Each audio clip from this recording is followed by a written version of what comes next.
use the hydrogen the conventional ways. So di pertemuan pertama kita udah bahas sedikit introduction ya, jenis-jenis hydrogen berdasarkan metode produksi. Jadi sebelum kita bahas green hydrogen di let's say minggu depan ya, atau sorry Sabtu ini, itu setidaknya kita paham dulu itu cara produksi hidrogen saat ini ya. Jadi sebenarnya nggak 100% hidrogen yang ada di dunia sekarang itu diproduksi dengan metode steam methane reformer seperti yang akan kita bahas. Masih sekitar 80%-an ya. 20%-nya masih pakai batu bara, pakai metode gasifikasi. Simply karena ada beberapa negara yang tidak memiliki akses terhadap gas alam.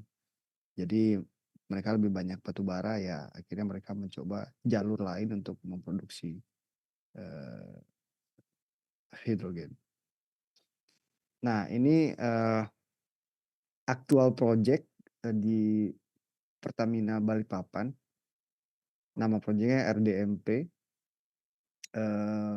Lokasinya di Balikpapan ya. Ini proyeknya sendiri yang punya proyek itu Pertamina Kilang Balikpapan. Atau sekarang masuk grup Pertamina Kilang Internasional. Nah, mereka sebenarnya tujuan mereka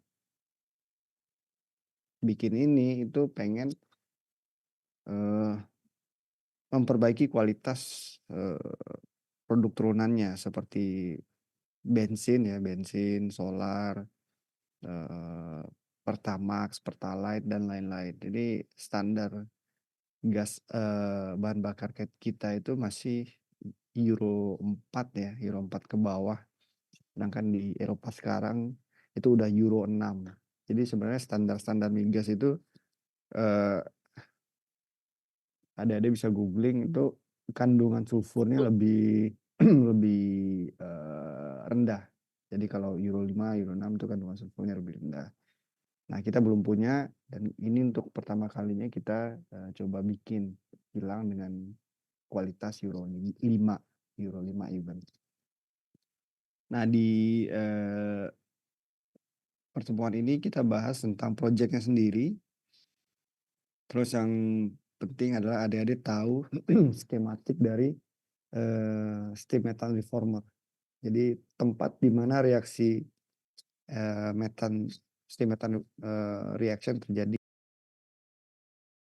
Sekilas sudah kita bahas juga minggu lalu reaksinya. Terus PFD, process flow diagram, block flow diagram, PNID, piping and instrumentation diagram. Ini enggak saya sebut kepanjangannya, silakan dicatat.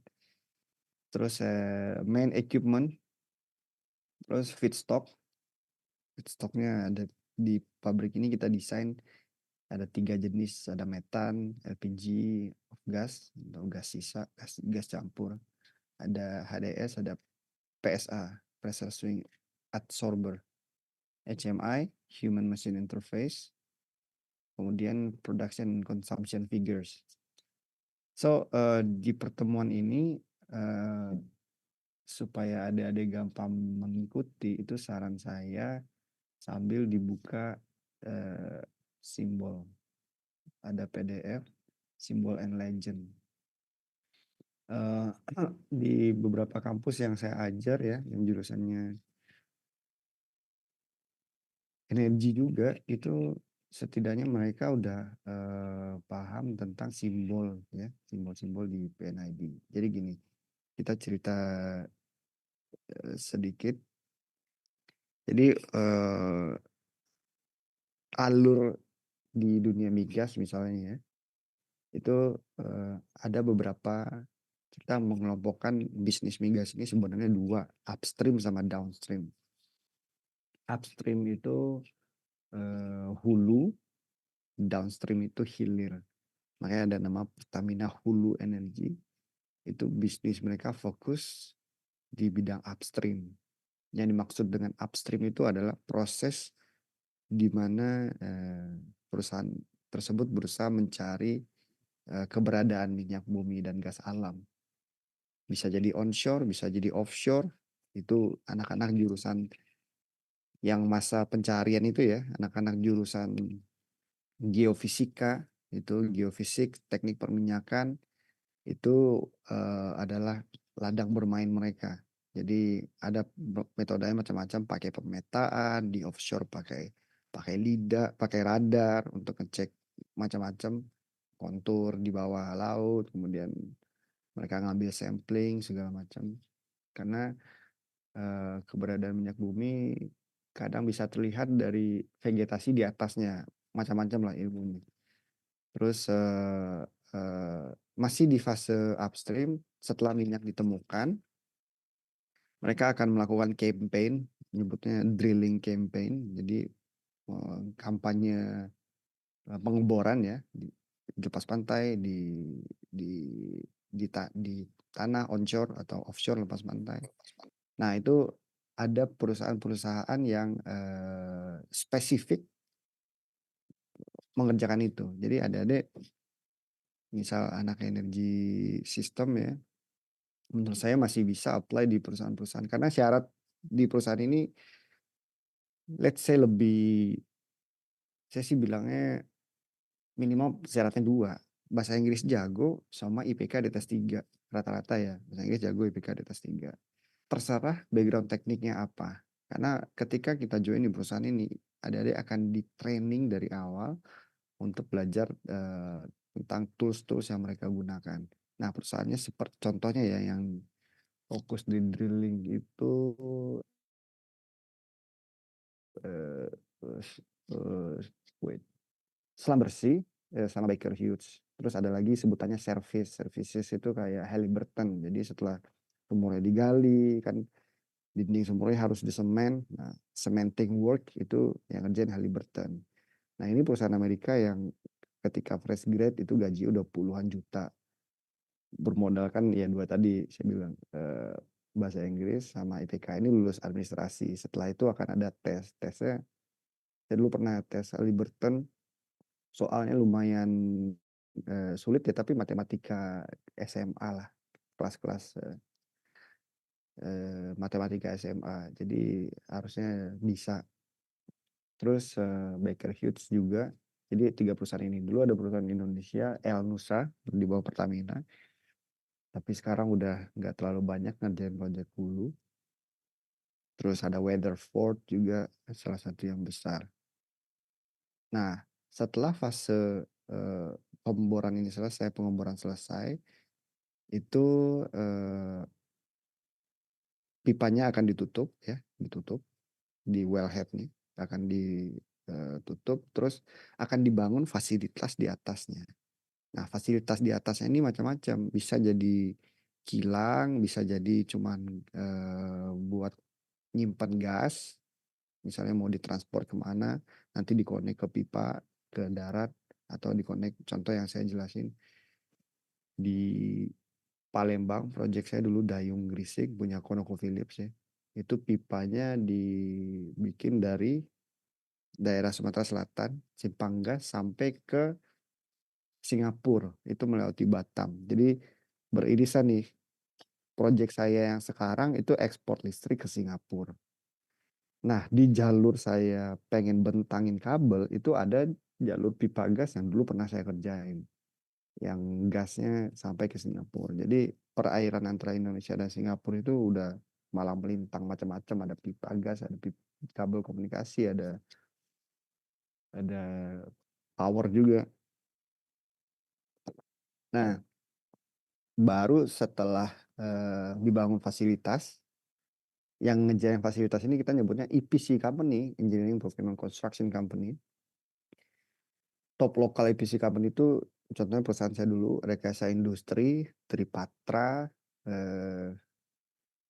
ada perusahaan Itali, Saipem, dulu ada Teknip, perusahaan Prancis, terus IKPT, Intikarya Persada Teknik. Ini playing groundnya anak-anak teknik yang fresh grade biasanya. Mereka banyak banget menerima anak-anak fresh grade. Mungkin anak-anak energi sistem bisa, lamar dengan posisi proses engineer salah satunya, atau project engineer juga sebenarnya bisa. Nah, karena mereka butuh ribuan orang. Di kantor saya dulu jumlah engineer-nya 1.500. Itu benar-benar kayak kampus karena isinya anak-anak fresh grad kebanyakan.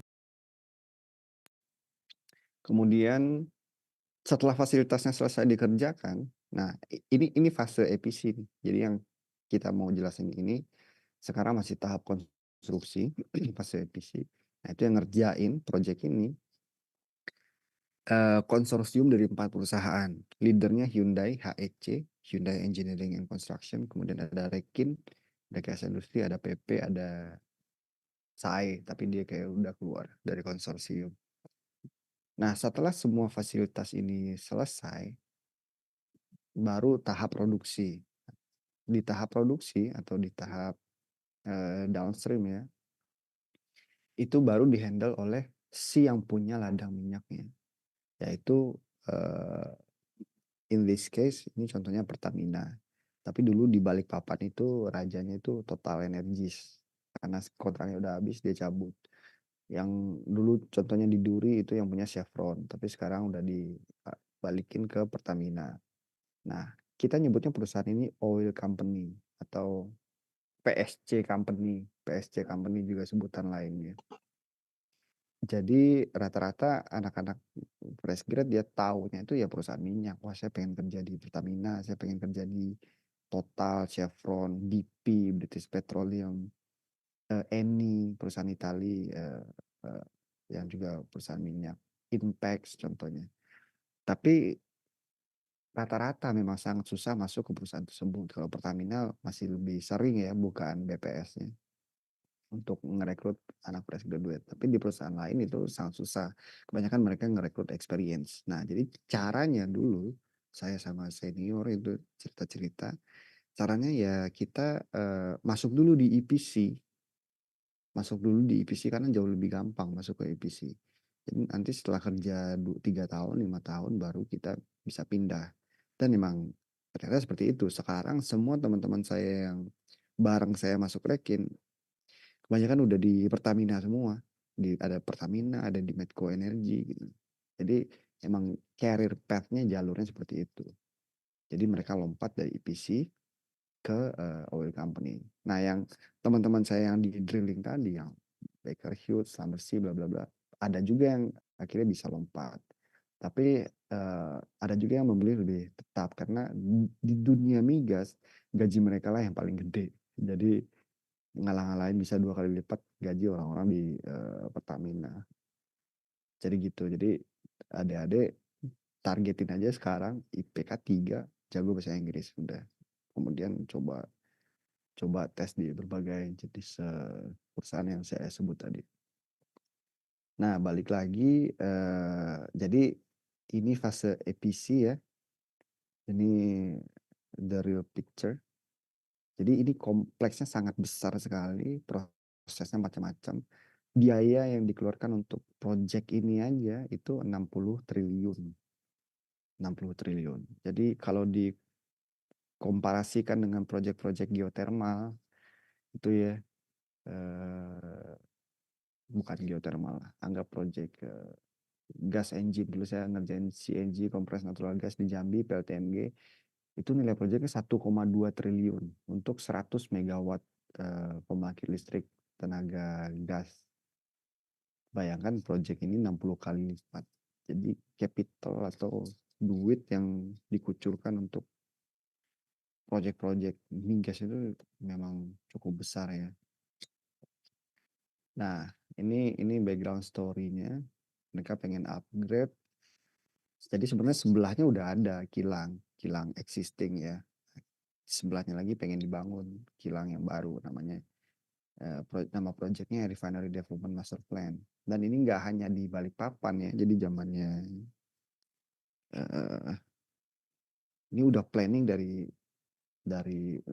puluhan tahun yang lalu sebenarnya, tapi baru terrealisasi sekarang. Dan duitnya pun itu bukan dari Indonesia, jadi pinjaman ke Korean Bank. terus kapasitasnya pengen dinaikin ya, terus material upgrade. Jadi anehnya kilang itu harus dibangun spesifik terhadap jenis minyak yang akan diproses. Contoh kilang Balikpapan. Terus kilang Balikpapan ini dipakai untuk ini ya, Middle East High Sulfur and Heavy Crude, Arabian Light Crude Oil. Nah, minyak dari contohnya dari Indonesia nggak bisa diproses di kilang ini. Jadi makanya dunia migas itu agak kompleks karena si kilangnya custom terhadap eh, eh, minyak yang akan diproses. Jadi di kilang ini nggak bisa, misalnya minyak dari kita masih ada minyak dari duri atau dumai ya, itu nggak bisa diproses di sini. Ada lagi kilang yang khusus memproses itu. Karena sekarang Indonesia dulu ya kita masih produksi kita masih lebih tinggi dari konsumsi di dalam negeri. Nah sekarang udah enggak. Makanya dulu kita sempat jadi eh, anggota OPEC. Kayaknya sekarang masih anggota OPEC ya. Sempat keluar beberapa tahun terus balik lagi. Tapi kita udah nggak surplus lagi.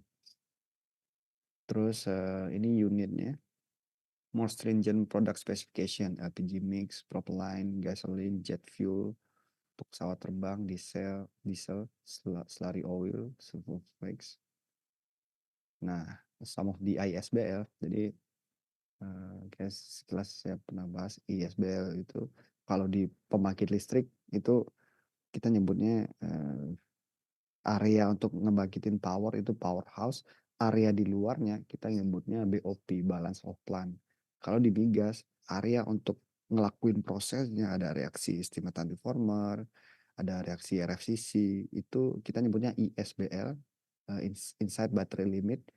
Terus fasilitas pendukung di luarnya kita nyebutnya OSBL, outside battery limit. Fasilitas pendukung ini contohnya boiler untuk ngasilin steam, terus water processing kayak desalination unit ya untuk mengubah air laut jadi air tawar, ada nitrogen kompresor, air kompresor, bahkan bagian pembangkit listriknya itu masih disebut OSBL.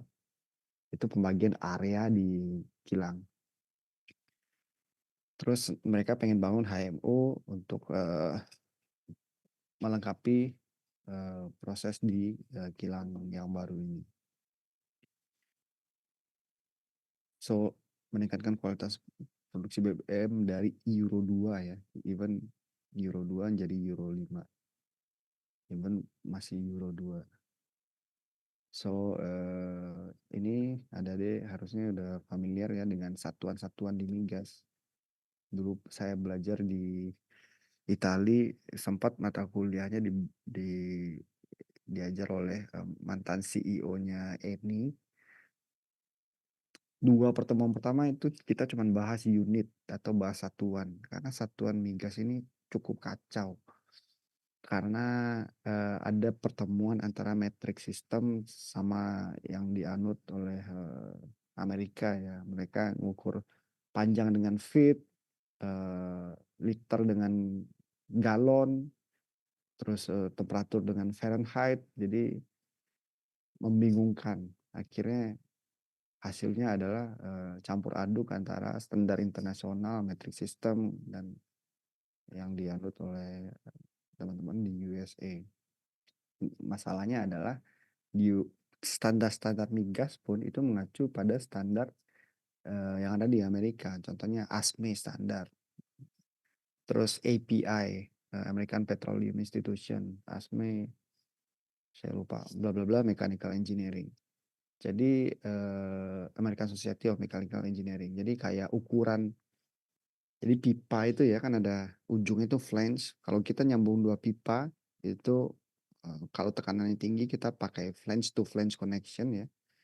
Nah flange ini standarnya itu ada di ASME B sekian gitu. Nah itu mengacu pada standar Amerika.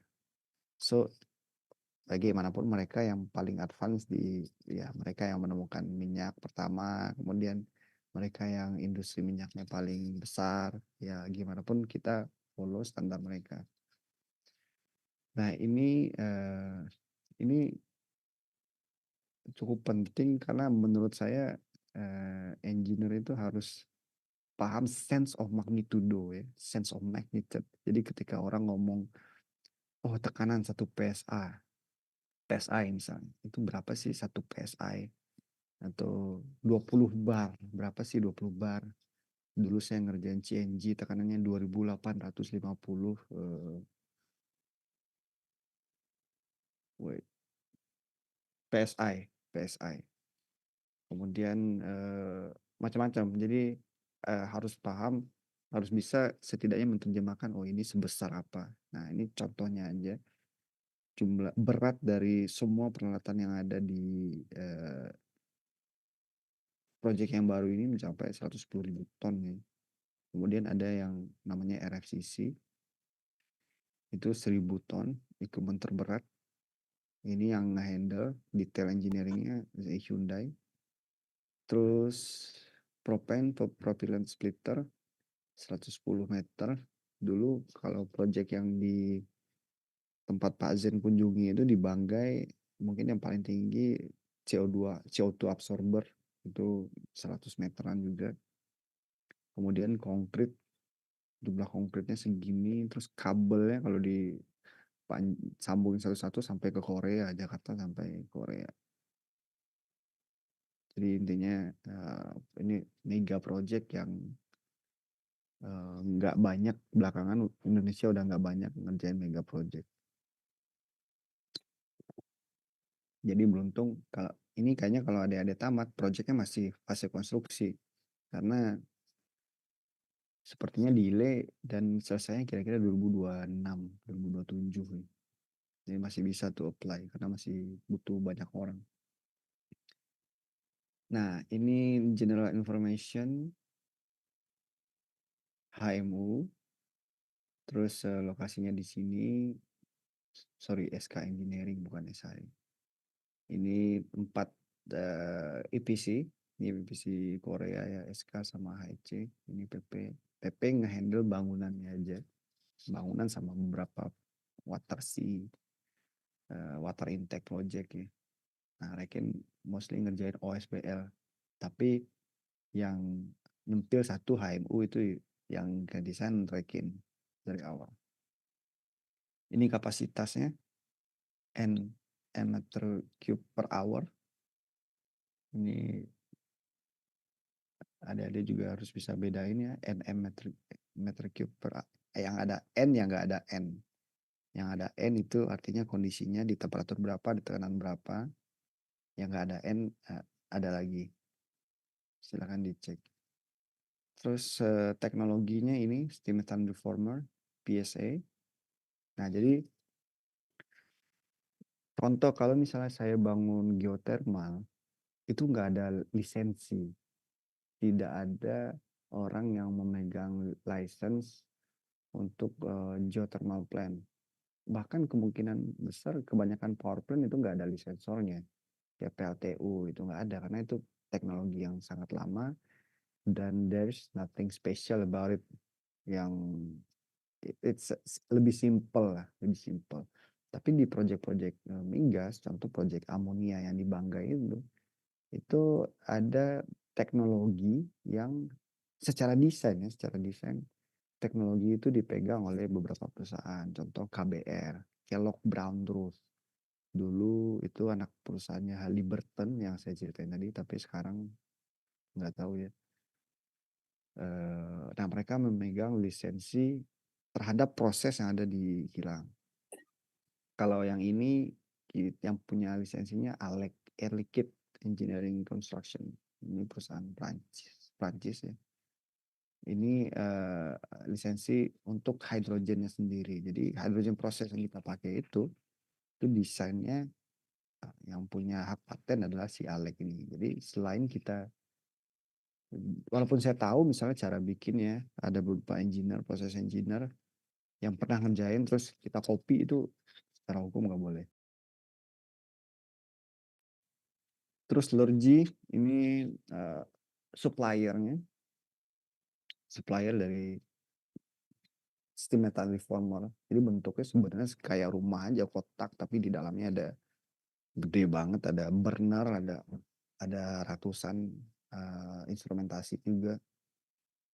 Terus ada PSA. PSA ini by Linde. Kalau di jalan tol sering ada truk ya, semacam kayak kayak truknya Pertamina, tapi isinya ada macam-macam, ada yang bawa hidrogen, CNG. Mereka memang bisnisnya yang Linde ini, yang buat PSA bisnisnya memang khusus untuk gas, oksigen, pure oksigen juga. Nah, ini sebelum kita bahas PFD yang lebih rumit. Jadi gini, dulu ya saya kalau walaupun saya orang kontrol dan instrumentasi, tapi kita wajib paham tentang proses. That's the first requirement. Jadi tes pertama saya masuk Rekin dulu baca PNID. Padahal saya di kuliah nggak dapet. Kuliah saya elektro, kontrol, nggak dapet PNID. Saya belajar dari senior. Dan saya bilang di CV saya bisa baca PNID. Jadi senior saya dulu kerja di Total ya, Total Energies. Sering datang ke kampus, ya saya minta bahan-bahannya, terus saya belajar. Nah, jadi sebelum saya tamat, saya udah familiar dengan simbol-simbol ini ya. Sebenarnya anak teknik kimia ini dari kuliah udah dapet nih. Anak energi juga harusnya udah dapet juga. Jadi pertama kali yang kita lihat adalah PFD, Process Flow Diagram. Sebelum kita baca PNID, yang kita baca PFD dulu. Ini cara kerja kilang ini gimana sih? Alur gasnya lewat mana aja? Apa aja equipment yang dilalui? Produk akhirnya apa? Simpel-simpel aja. Jadi ketika di lapangan, biasanya saya ke lapangan, kita nyebutnya routing pipe ya. Diurut pipanya dari ujung, saya jalan kaki, ngeliat, oh di sini harusnya udah ada valve nih. Nah, standain. Pokoknya hari pertama, minggu pertama di set itu keliling-keliling. Nah, itu harus bisa baca gambar, harus bisa baca PFD dan PNID. Nah, jadi yang di steam metal reformer ini ada dua reaksi ya. Ada tiga. Tapi yang proses relatednya ini, metan C4, itu yang saya bilang dari sumur, dari wellhead, itu ditarik pipa ke kilang, kemudian ada steam H2O. Tapi kan steam harus dibikin dulu, Bu. Bisa bisa ya steam bisa ada di perut bumi, tapi kan itu lokasinya di geothermal area. Ini rata-rata di pinggir pantai. Jadi untuk ngasilin steam ya kita butuh steam boiler. Jadi kita butuh air dipanasin berubah jadi steam. Nah, karena airnya nggak mungkin kita pakai air sumur, pompa sumur, ya, karena kuantitas yang kita butuhkan sangat besar, otomatis ya udah kita harus ambil air laut. Tapi air laut ya nggak mungkin kita langsung pakai, kita rubah dulu desalination, kita rubah jadi air tawar, kemudian macam-macam di demineralize, dikeluarin mineral-mineralnya, baru dikirim ke boiler untuk dirubah jadi steam. Nah, reaksi pertama ini produknya adalah hydrogen. This is what we want, ya, hidrogennya. Dan ada produk sampingan CO. Nah, dari reaksi ini karena reaksi ini membutuhkan panas, akhirnya kita harus supply panas. Kemudian setelah reaksi ini ada water gas shift. Jadi kalau kita urut ya pelan-pelan di skematik ini gambar ini gambar burner ya, burner. Jadi adik-adik lihat ada sebenarnya ada dua alur, tapi di sini digambarin lebih detail cuma reaksi ini ya. Jadi reaksi ini CH4 which is natural gas, right? Steam which is hydrogen, air dalam fase vapor, fase gas. Kemudian ini preheater, preheater supaya energi yang dibutuhkan untuk membakar, bukan membakar sih, untuk masuk heat yang dibutuhkan di sini bisa lebih berkurang. Jadi si feedstocknya kita panasin dulu, one of the way ya. Terus dicampur ya, dicampur CH4 sama H2O, fase gas dicampur di sini. Kemudian tentu dia nggak akan bereaksi karena dia butuh panas. Dia akan bisa menghasilkan ini kalau butuh panas. Kalau belajar kimia SMA ada namanya energi aktivasi ya, EA. Nah, energi aktivasi itu bisa eh, simpelnya kita turunin gitu dengan cara macam-macam. Salah satunya kalau reaksinya butuh panas ya suplai panas dan ada katalis. Nah, jadi ini bentuknya cup. Di cup ini itu di sela-selanya kita taruh katalis. Nah, katalis untuk mempercepat reaksi. Jadi di luarnya itu panas. Jadi dia tidak bersentuhan langsung ya dengan ini panas dari hasil pembakaran ini. Jadi dia lewat cup, burner cup, kemudian baru disuplai terus. Nah, kan ini masih panas. Panasnya dipakai untuk mengubah air jadi steam. Makanya ini inputnya boiler feed water, BFW. Silakan dicatat singkatan-singkatan ini yang siapa tahu keluar di ujian. Boiler feed water, terus keluarnya steam. Nah, jadi di project ini kita nggak punya boiler khusus, boiler yang benar-benar khusus untuk membakar kayak gini ya, kayak burner ini. Kita nggak punya, kita pakai aja sisa-sisa panas dari pembakaran yang ada di steam method reformer supaya efisien. Kemudian ada uh, high temperature shift converter. Nah, ini tempat di mana reaksi ini terjadi, water gas shift. Ada katalisnya juga. Kemudian panasnya masih ada, dipakai lagi. Jadi ini pipa yang sama sebenarnya. Jadi steam, kalau masih ada airnya dibalikin lagi, diputer-puter aja. Terus ada shift converter, low temperature. Kemudian lanjut ada kondensat, kemudian CO2 di remove, ada methanation, produknya hidrogen. Jadi sebenarnya dari sini itu udah hidrogen, tapi persentase hidrogennya masih kecil. Kan kita pengen 100% itu produknya hidrogen semua, tapi nggak mungkin kan. Jadi kita reaksiin lagi. Jadi ini hasilnya H2 dan CO. H2CO-nya masuk sini, H2-nya tetap di sini, tapi CO-nya berubah jadi CO2 dan hidrogen sampai sini. Nah, eh, itu tiga reaksi yang ada di hydrogen manufacturing unit ini. Terus yang perlu di note adalah stream. Jadi ada ini kita nyebutnya yang ini feedstock. Kenapa feedstock?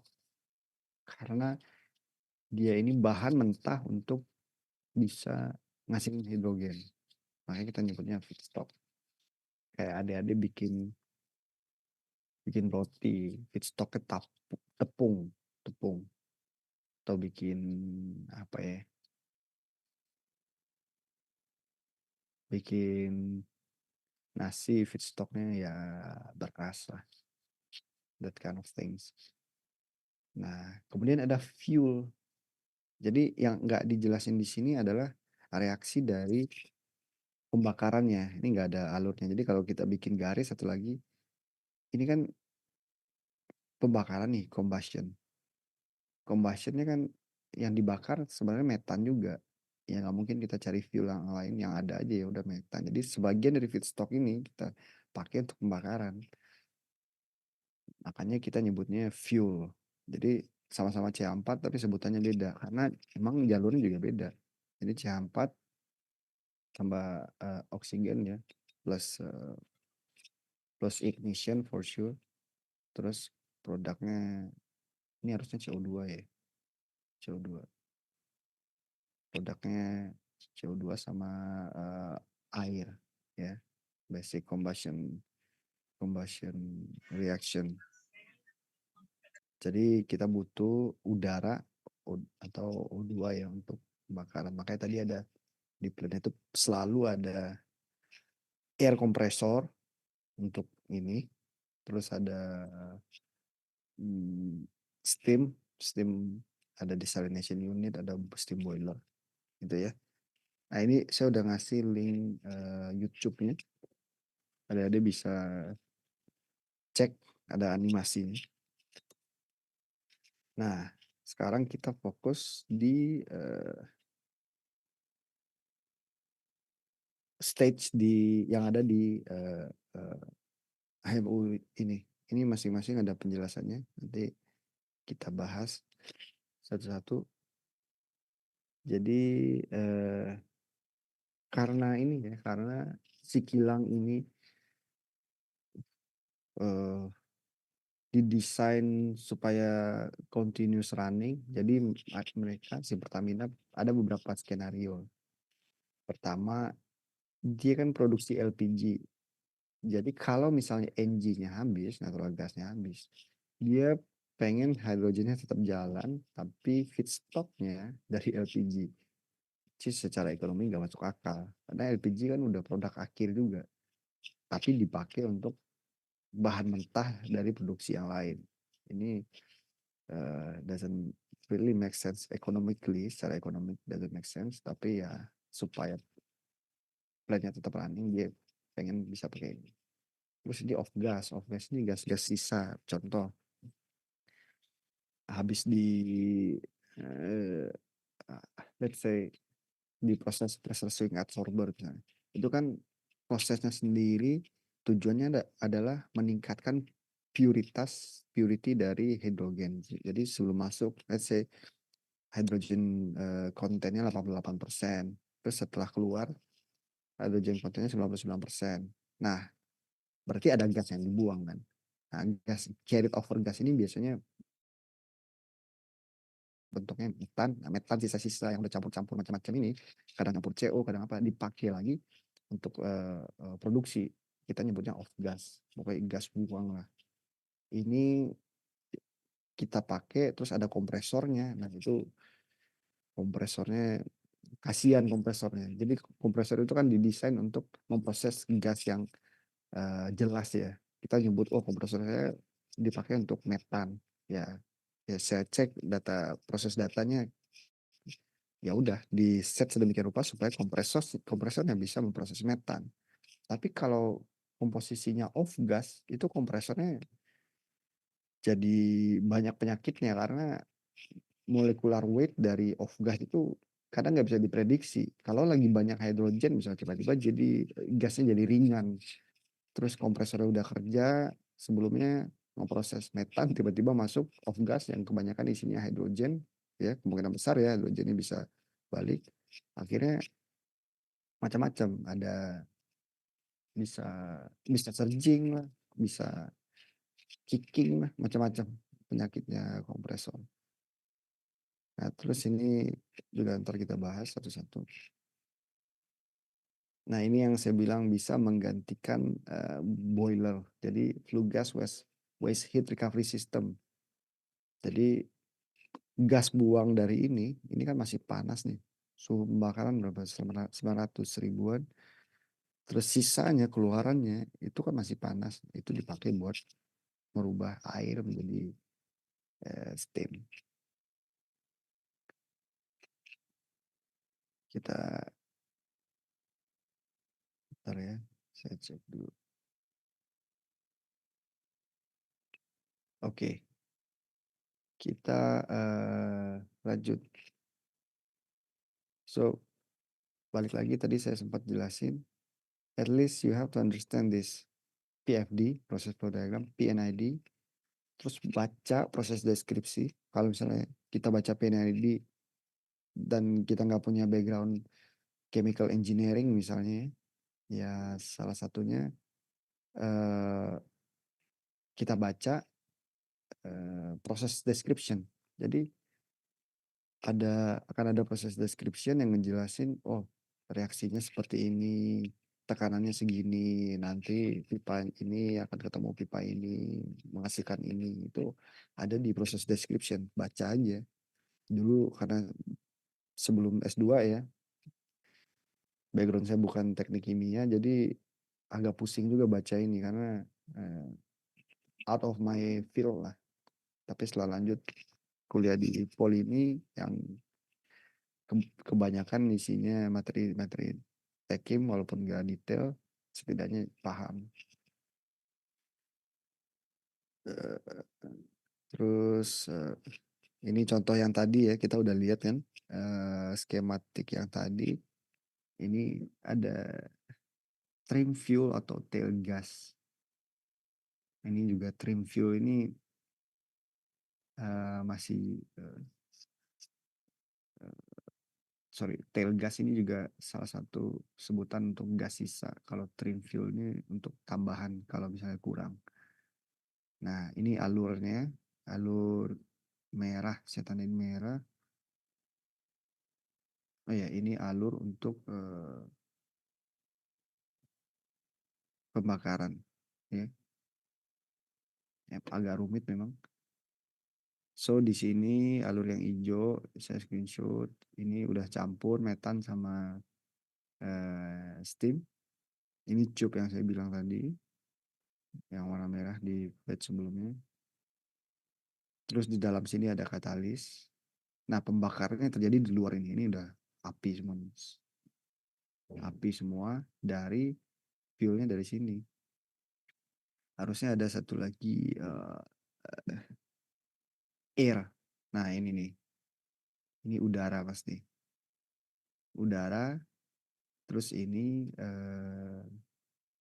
metan. Nah, ada ignitornya. Jadi di burner ini electric ignitor. Ignition probe kita nyebutnya. Jadi macam listrik statis gitu. Pernah dulu waktu SMP SMA ada yang bisa nyetrum kecil gitu kita pencet tek tek tek ngasih spark. Nah, itu juga ada di sini. Tapi kapasitasnya 220 volt. Itu kesetrum bisa bisa pingsan. Mungkin bisa mati juga sih. Nah, itu tuh di masing-masing ini ada. Jadi dari control room kita bisa hidupin burner, kita buka tekanannya sudah sesuai, terus kita hidupin ignitornya, tombol on-nya. Dia ngasihin percikan kemudian langsung kebakar semua. Kebakar, kemudian gas sisanya yang CO2 sama air ya, itu temperaturnya masih panas dan makanya dipakai untuk preheating di sini.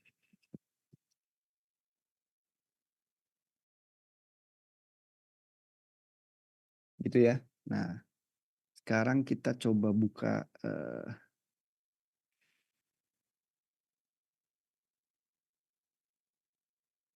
dulu ya, saya cek. Oke.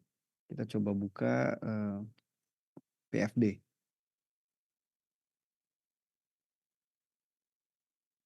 proses flow diagram. Adik-adik kalau misalnya ada yang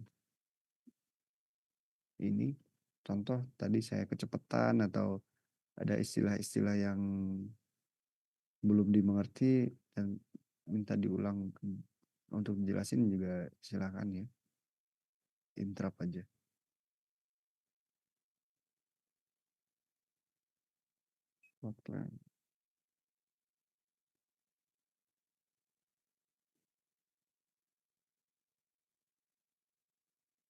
Nah, kita run through, kita coba run through PFD-nya.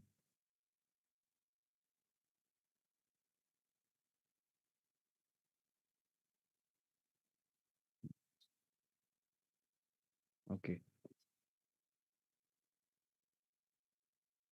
Nah, jadi ini dokumen penting yang selalu saya print di ukuran A3. Cara bacanya gini dulu. Selalu cek di kanan bawah. Ini dokumennya dokumen apa?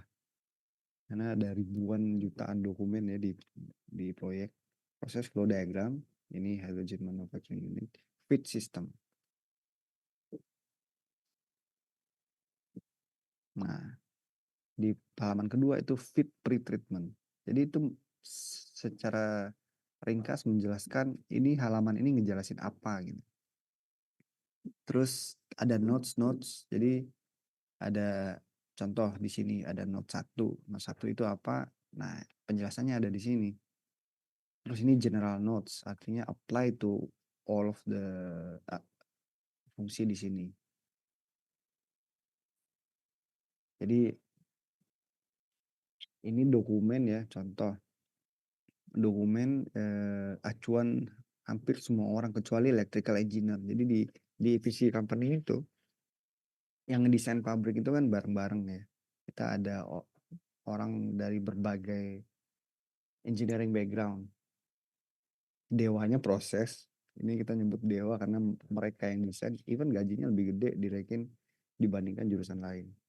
Teknik kimia, kemudian mereka yang ngedesain ini PNID, ini mereka yang gambar drafter tapi mereka yang ngitung ya pakai PVSys aplikasinya. Kemudian ada piping engineer, mereka yang beli pipa-pipa ini, ukuran pipanya berapa, materialnya apa, itu piping engineer. Piping engineer ini anak-anak jurusan teknik mesin material atau anak-anak metalurgi. Jadi mereka bisa jadi piping engineer. Kemudian ada mechanical engineer. Mechanical engineer ini dibagi dua. Ada rotating, ada static. Nah, rotating ini contoh dia beli ini barang-barang. Ini kompresor. K ada keterangan di atasnya off gas with kompresor. K06801. 068 HMU, artinya HMU. Terus 01 nomor kompresornya. K simbol untuk kompresor.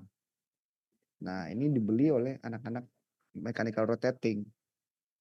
Terus yang kolom ini C06815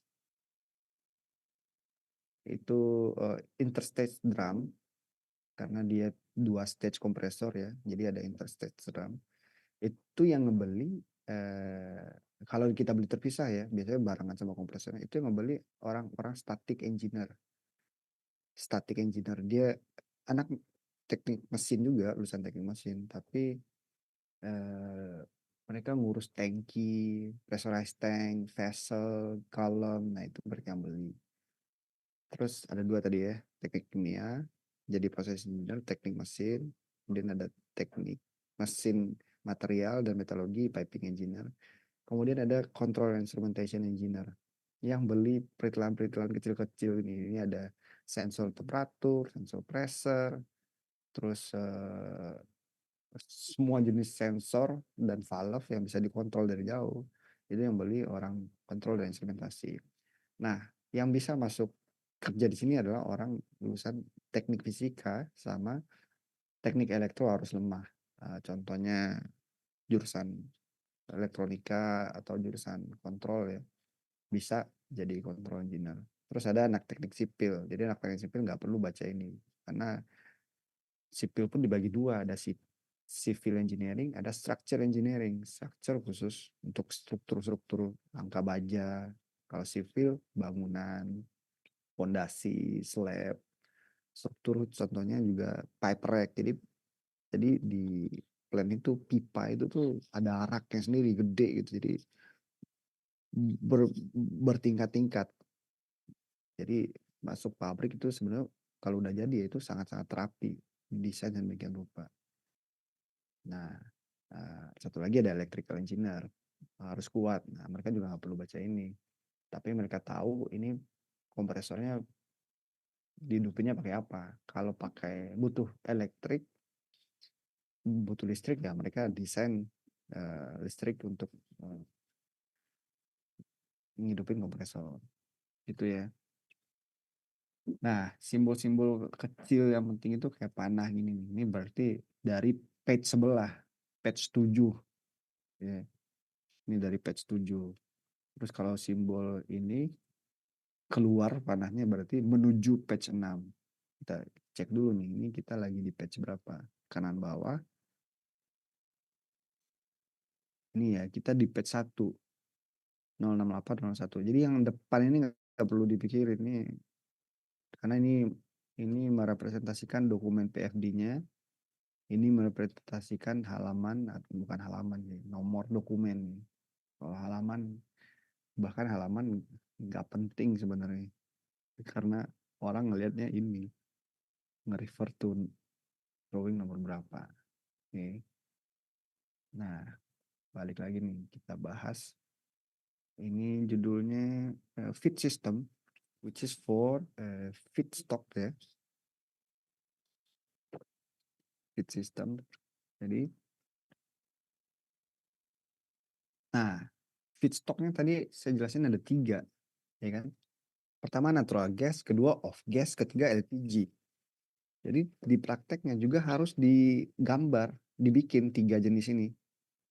Natural gas pipanya gini, langsung diambil dari BL, baterai limit, BL baterai limit. Diambil dari sumurnya si Pertamina lah. Dia punya kilang pasti dia punya sumur kan.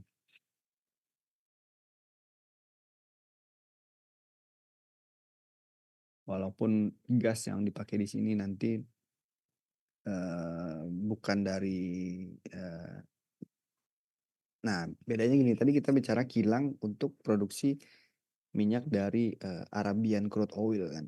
Nah, tapi itu kan buat proses minyak ya. Sedangkan hidrogen ini bukan bagian dari proses untuk ngasilin minyak ya. Dia dipakai untuk nge-stripping sulfur. Ini prosesnya beda lagi.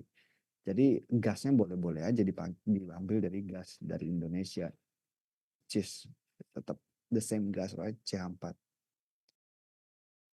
Jadi ini jalur pipanya. Nah, kalau ada lihat dokumen satu lagi, which is symbol, eh, saya coba buka ya. Nah, simbol yang seperti ini tuh simbol valve, valve yang ada kepalanya gini segitiga, 2 ada kepala. Nah ini valve, valve atau keran ya, atau bahasa Indonesianya apa ya, katup, katup. Nah itu bisa dilihat jenisnya apa, jenisnya macam-macam, valve pun jenisnya ada puluhan. Nah ini dia masih apa ini ya? Oh ini garis putus-putus ini uh, electric line. So garis tebal ini pipa, terus yang garis agak kecil kurang tebal itu pipa juga tapi uh, kecil. Ini garis elektrik ya. Jadi dia sinyal, sinyal. Ada di simbol juga. Semuanya kalau bingung kita ke simbol. Nah, electric signal or HART. HART ini protokol ya, bukan protokol protokoler tapi protokol itu kayak kita komunikasi gimana ya? Kayak internet adik-adik, kayak kabelan lah, kabelan antar komputer itu kan ada protokolnya. Ini hard, bisa pakai hard. Terus yang gini pneumatik, terus yang lurus instrumen, connection or process or mechanical link. Nah, berarti berarti gasnya ya lewat di sini. Yang lewat di garis putus-putus bukan gas, tapi sinyal ya, elektron. Terus dia menuju ke feed. Nanti kita samper nih halamannya 02. Terus itu feedstock pertama, feedstock kedua itu dari off gas. Nah, off gasnya gas-gas campur aduk ya. Itu dia saya agak-agak lupa nih. Jadi ada ini ya, simbol ini 50, terus ada 5,5. 50 ini sehingga saya temperatur ya. Tinggi juga ya 50. Or is it? Saya lupa, bisa jadi kebalik. Kemungkinan besar temperatur di bawahnya tekanan. Tekanan. Kalau di HMU satuannya Celsius sama kilogram sentimeter square ya. Satuan tekanannya. Jadi ada sensor, intinya di sini ada sensor. Terus masuk ke C06806. Lihat aja atasnya. Oh, itu KO drum. Knockout drum. KO drum ini fungsinya macam-macam ya. Jadi bisa jadi ada kontaminasi air yang membahayakan, itu salah satunya bisa difilter di sini supaya tetap gas yang masuk ke sini. Supaya gasnya kering lah. Karena kalau gasnya basah itu kompresornya, kisi-kisi atau blade-nya itu bisa bukan korosi ya. Kavitasi kita nyebutnya. Jadi kan tekanannya dinaikin. Jadi kalau ada air atau liquid itu ketika kompresornya muter itu dia di dalam itu udah kayak peluru tuh. Karena fasenya beda akhirnya akan menggerus blade atau kisi-kisi atau blade dari kompresor. Akhirnya kompresornya nggak bisa bekerja atau ngompres dengan optimal karena udah rusak blade-nya, harus diganti. Jadi ini buat pengaman si kompresornya supaya ini tetap kering. Nah, kita masuk ke kompresor, dia pakai centrifugal kompresor, centrifuge, muter ya, yang muter, gampangnya yang muter. Kemudian ini CWS, cooling water system. Ya, 18, kita lihat 18. Oh, interstage cooler, sebenarnya. So, keluaran, kita kan pengen yang dinaikin itu tekanannya. Tapi somehow sifat gas itu kalau tekanan naik, temperaturnya ikut-ikutan naik. Jadi temperatur ikut-ikutan naik itu efeknya macam-macam. Jadi kita dinginin dulu. Berharap tekanannya tetap sama. So kita pakai cooling water. Ya. Terus ini interstage drum tadi kita udah cek. Terus masuk ke stage kedua karena dia dual stage compressor. Nah produknya langsung masuk ke sini. So cara membuktikan ini beneran kompresor ya ini ya, saya yakin yang bawah tekanan sih. 5,5 keluaran kompresor tekanannya udah 32. So kemungkinan besar ini tekanan ya yang bawah. Nah, akhirnya dia mencapai tekanan yang seharusnya. Oke. Nah, ini yang ketiga. Ini juga G068 ini pompa. Pompa kan juga bisa naikin tekanan 17 ya, 17 naik ke 39. Ini ya. 17. Ini LPG. LPG terus ketemu pompa, tekanannya naik ke 39. So dari satu halaman ini aja kita udah bisa mendapatkan informasi yang cukup banyak tentang tekanan, temperatur, terus alur prosesnya. Nah ini karena sama-sama gas, masih mirip lah komposisinya, bahkan kadang ini juga bisa dicampur. Itu masuk ke pipa yang sama. Tapi kalau LPG enggak, LPG di basah ya, jadi dibikin lain sendiri. Nah, kita ke yang ini dulu, yang 01. Kan dia bilang to menuju E06801.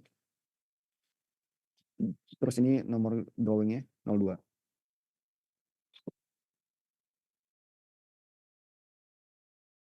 Drawing number 02. Kita cek mana yang 02. Nah, ini 02 ya. 06802. Terus tadi dia menuju sorry. Saya cek lagi. E06801. E06801 itu ini natural gas preheater. Barangnya ini di preheat dulu. Jadi balik lagi tadi saya sempat jelasin untuk mengurangi heat yang dibutuhkan di pembakaran. Jadi feedstocknya dipanasin. Feedstock kayak mobil sih sebenarnya.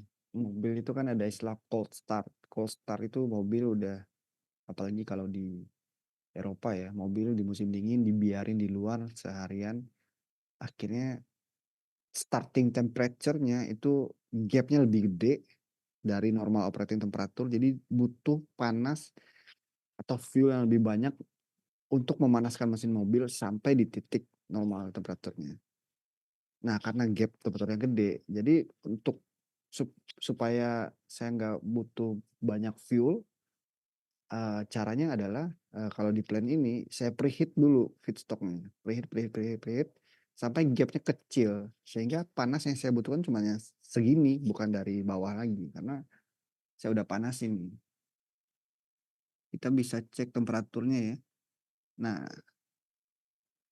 di sini kan 33 derajat Celcius, yang atas ya, bawahnya tekanan, atasnya 33 temperatur, 33 nih. Ini lewat sini masih 33. Terus dia lewat preheater ini. Tiba-tiba temperaturnya jadi 360. 360. So, adik-adik kalau pengen tahu nih tugasnya ngapain ya, cek aja temperatur sama pressure profile naik atau turun. Kalau turun ya kemungkinan dia cooler. Kalau naik ya heater. So gitu ya. Nah, of course ketika ini udah masuk, LPG-nya ditutup. Ini valve ini ditutup. Ditutup. Kita lagi mengoperasikan plan dengan NG mode atau off gas mode. Ini ditutup. Nah, yang ngatur ini ditutup itu orang kontrol instrumentasi. Ada logiknya ketika kompresornya hidup, terus line ini aktif, ini otomatis mati. Itu ada logiknya. Dan otomatis nggak manual. Jadi plan kita sekarang ini sebenarnya operator-operator itu udah nggak perlu ribet lah. Karena semuanya udah fully otomatis dan tinggal pencet start semuanya jalan. Tapi tetap harus dicek dulu sebelum gue mencet start. Itu valve-nya beneran ketutup atau udah kebuka. Karena yang paling bahaya ini sebenarnya adalah akumulasi pressure. Salah satu sumber hazard di pabrik adalah akumulasi pressure. Jadi valve-nya harusnya kebuka, tapi ketutup. Akhirnya ada tekanan yang menumpuk sebelum valve ini. Dan bisa jadi line-nya, contohnya ya, tidak kuat untuk menahan tekanan tersebut. Akhirnya di sela-sela flange yang saya ceritain tadi, di sela-sela flange itu bocor dan ada sumber api hazard. Kalau di pabrik nanti ada segitiga api ya, which is fuel, oksigen sama spark. Tiga ini kalau ketemu jadi api. Satu aja dihilangin nggak akan jadi api. Cuman ada, ya nggak ada, cuman gas aja sama oksigen nyampur. Tapi kalau ada sumber uh, spark itu bisa kebakar. Jadi ya, tapi di kilang di level project yang gede kayak gini, itu semua kemungkinan itu udah bisa dikaji. Semuanya kita kaji, ada sebuah proses ntar namanya HAZOP ya, Hazardous and Operability. Jadi di HAZOP ini semua jurusan tadi, orang proses, orang mechanical, orang instrumen ngumpul ngebikin skenario macam-macam. Contohnya, oh kalau misalnya valve saya tutup di sini, apa yang terjadi di sini? Oh, akumulasi pressure. Berarti saya harus menambah pressure selective valve, PSV. Jadi kalau pressure-nya tinggi, PSP-nya kebuka, terus ngalirin si gasnya ke flare misalnya. Flare stack. Flare stack itu eh, adik-adik kalau lihat jalan-jalan ke Duri, Dumai, atau Pusri di Palembang ya yang dekat, atau di Lampung, ya nggak tahu ya. Nah itu ada tiang yang selalu ngeluarin api, itu namanya flare stack. Jadi itu sebenarnya gas buang, gas buang. Jadi ya udah dibuang aja, tapi dibakar. Karena, nah balik lagi, dulu ada pertanyaan kenapa kenapa itu harus dibakar? Itu kan emisi, itu kan bikin bikin emisi di udara. Nah ternyata kalau nggak dibakar itu lebih bahaya lagi karena kebanyakan yang dirilis itu adalah metan. Jadi metan ini saya lupa ya how much CH4 tuh kilogram CO2. Ini startupnya Pak Zen ini. Jadi 1 kilogram metan itu kalau dirilis efeknya terhadap atmosfer ya. Nah, 28 kali benar. Hafal Pak Zen. 28 kali lebih jelek, lebih damaging dibandingkan CO2. Makanya si metan ini harus dibakar supaya dia berubah jadi CO2 karena CO2 satu kalinya kan. Jadi ya makanya si flare stack itu kalau nggak kebakar itu malah lebih bahaya. Dan itu ada regulasinya di mana-mana ya termasuk di Indonesia. Makanya salah satunya tadi bisa dirilis ke atmosfer. Nah, kita lanjut ini lewatin 3 equipment ya. Ini masih line feedstock, ingat masih line feedstock. Anggap aja ini tadi metan. Kan tadi ada dua pilihannya off gas sama metan. Anggap aja kita lagi fase NG mode.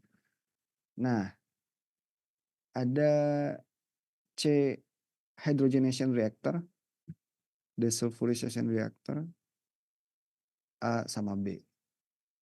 Jadi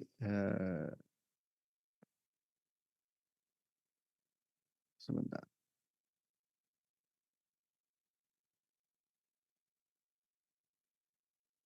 Tadi nomornya 01. 01 itu to remove sulfur trace such as hydrogen sulfide, organic sulfur, and sulfur dioxide from the feedstock to protect the steam reforming. Jadi steam reforming ini karena ada katalis di dalamnya. Katalis ini bisa kita sebutnya poison ya. Bukan, pokoknya jadi nggak aktif lah.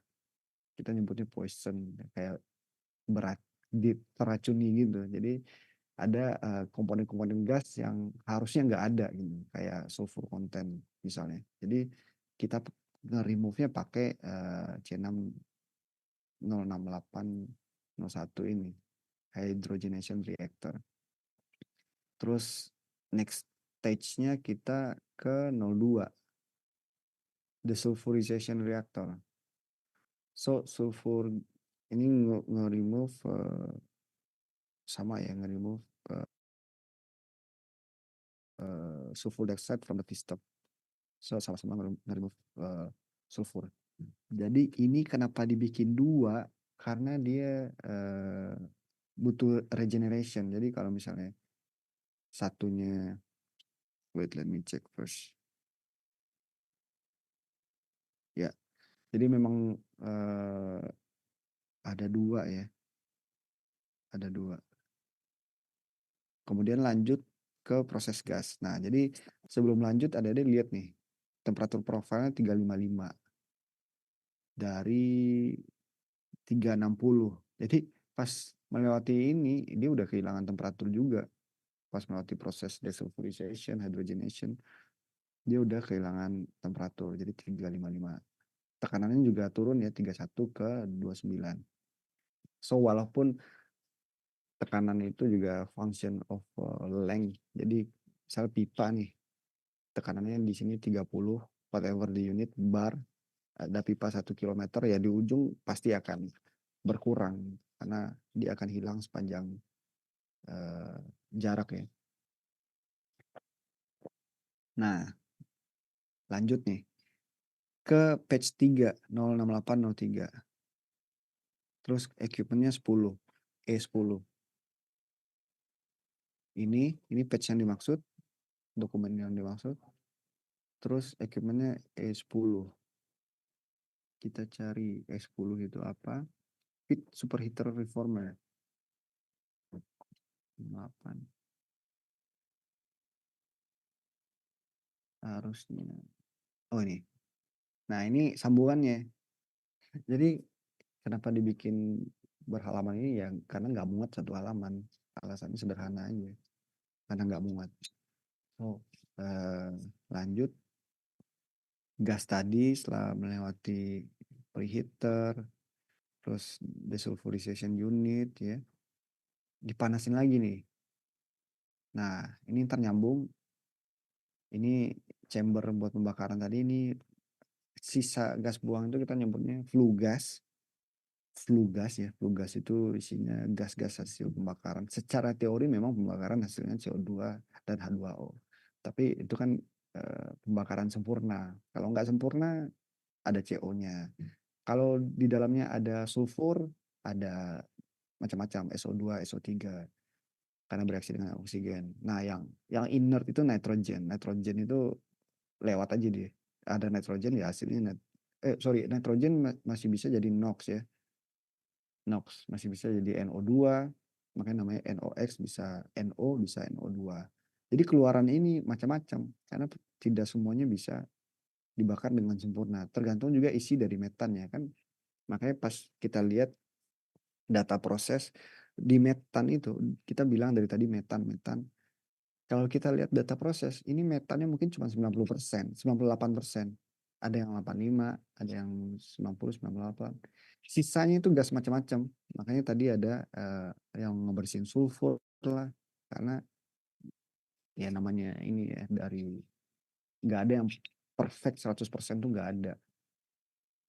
Nah, yang bikin perfect itu nanti kita di hidrogen yang kita hasilin itu kita coba seperfect mungkin kontennya bisa 99% isinya hidrogen.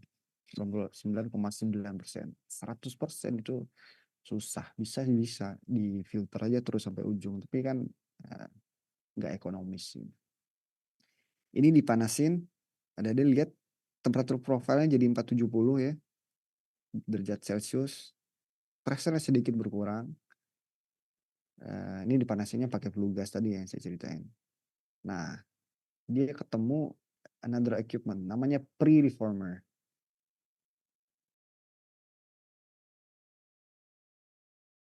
Nah, pre-reformer ini juga tugasnya preheated gas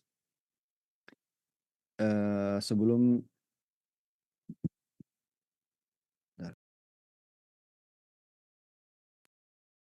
sederhananya sama konsepnya untuk preheated ya. Preheated. Dipanasin dulu. Tapi aneh juga nih karena temperatur profilnya jadi turun. Ini 470 habis lewat sini 419. Ini isinya ini line untuk purging line nitrogen ya. Karena ada nitrogen. The preheated feed gas is routed to the pre-reforming reactor where it's reformed to a methane-rich gas containing hydrogen. Oh, oke. Carbon dioxide. So, sorry, ini yang preheated ini yang tadi, maksudnya preheated. Jadi setelah dipanasin, ini dicampur dengan hydrogen, high content hydrogen. Balik lagi tujuannya untuk ngurangin duty atau untuk ngurangin beban si steam methane reformer ini. Makanya line ini bisa dipakai dua. Kalau startup pas mau dihidupin line-nya kosong, itu kita harus bersihin dulu dari udara pipa. Jadi pipa gas itu kadang ya. Jadi di plan itu sebelum kita ngidupin dari awal itu ada namanya purging. Purging itu simply untuk ngusir oksigen. Karena kalau langsung kita masukin tanpa dan lagi ada oksigen di dalamnya, ya balik lagi resiko pertama resiko api, kedua simply ngurangi resiko api. Jadi dikeluarin dulu semua oksigen diusir. Nah, baru setelah semuanya isinya nitrogen baru kita injek metannya. Nah, di sini kita injek hidrogen supaya lebih rich, metannya lebih rich ya. Terus di sini baru kita campur sama H2O, steam. Ingat kan reaksinya CH4 tambah steam, jadi CO tambah hidrogen. Ya. Nah, disinilah kita masukin steam. Steamnya tekanannya temperaturnya berapa? 305 derajat Celcius. Ini dari tadi kita bahas ini ya, temperaturnya nggak ada yang di bawah 100. Metannya aja 400. Terus ini udah fase steam, kita mix di sini ya, dia ketemu sama steam, high pressure steam. Di mix di sini temperaturnya jadi ini adik-adik pasti udah belajar energi balance ya, energi dan material balance. Ada steam, 419. Ada steam 305 derajat Celcius, ada metan 419, terus temperaturnya jadi 392, ya. Nggak mungkin 419, 305 temperaturnya di atas 419. That's basic material balance. Pasti jadi lebih kecil karena ada ini. Kecuali jumlah, selagi temperaturnya yang dicampur lebih kecil nggak akan bisa lebih gede dari ini. Jadi 392 di sini. Tekanannya tetap 26,9 di maintain tekanannya. Kemudian ini quenching water. Nah, ini valve-nya kita nyebutnya the superheater valve. Gak usah kita bahas. Intinya dia dipanasin lagi. Ini masih di line yang flue gas ya. Jadi masih memanfaatkan panas dari flue gas. So, otomatis keluarannya temperaturnya udah tinggi, 570. Ini 392 kan. Kita ke bawah, di preheat lagi, nyampe sini, suhunya jadi 570. Nah, baru tuh kita injek ke dalam burner. Ini pipanya nggak nyambung ya, ini bukan persimpangan. Makanya garisnya putus di sini, putus. Artinya pipanya nggak nyambung. Oke. Nah, nyampe sini, di dalamnya ada katalis, reaksinya nggak akan terjadi kalau nggak ada panas. Oke. Nah, makanya di sini, di line ini, tadi sempat kita bahas juga di slide PowerPoint. Ini line-nya fuel, sama-sama metan juga. Ini line-nya oksigen. Combustion air, udara even. Bukan pure oksigen. Udara pun itu tekanannya udah 285. So, semuanya ini udah, let's say, nggak ada atmospheric pressure ya. Semuanya udah dinaikin. Simply untuk mengurangi duty dari semuanya, steam methane reformer dan lain-lain. Ini udara masuk ke sini, terus ada ignitor dibakar. Nah, jadi seat tube ini bakal panas, terus ada katalis. Akhirnya produknya udah berupa hidrogen dan CO. Jadi di sini majority of the product is hydrogen dan CO. Oke. Terus E06802 itu proses gas boiler. Jadi proses gasnya whatever it is itu dipanasin. Kan ini dia habis keluar dari sini, kan ada 2 jalur nih. Pembakarannya keluar di sini, ini dibakar, keluar sini, flue gas. Nah, ini produk gasnya. Tapi kan panas juga kena dibakar di dalam ini kan. Bayangin temperaturnya 570, keluar temperaturnya 915 derajat Celcius. Oke. Nah, dipakai tuh panasnya karena nggak terlalu dibutuhin in the next phase. Dipakai panasnya untuk manasin proses gas. Proses gasnya macam-macam. Terus menuju kita nyebutnya reform gas yang sudah di reform. Lanjut ke page 02 lagi. Equipmentnya 06 C0 wait C04. Kita ke 02 ini equipmentnya C04. HTCO shift reactor. Oh, oke. Nah, reform gas tadi balik lagi nih ke sini. Temperaturnya udah dipakai tadi kan buat preheat proses gas. Terus ketemu ini 04 HTCO shift reactor. CO shift reactor.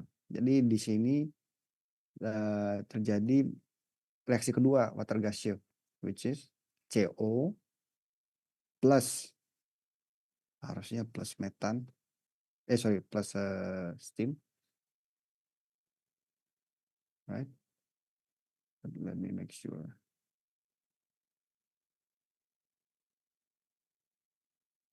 Ya, steam ngasilin more hydrogen. So, high temperature COC reactor, the process gas leaving steam transformer enters process gas boiler. Tadi udah.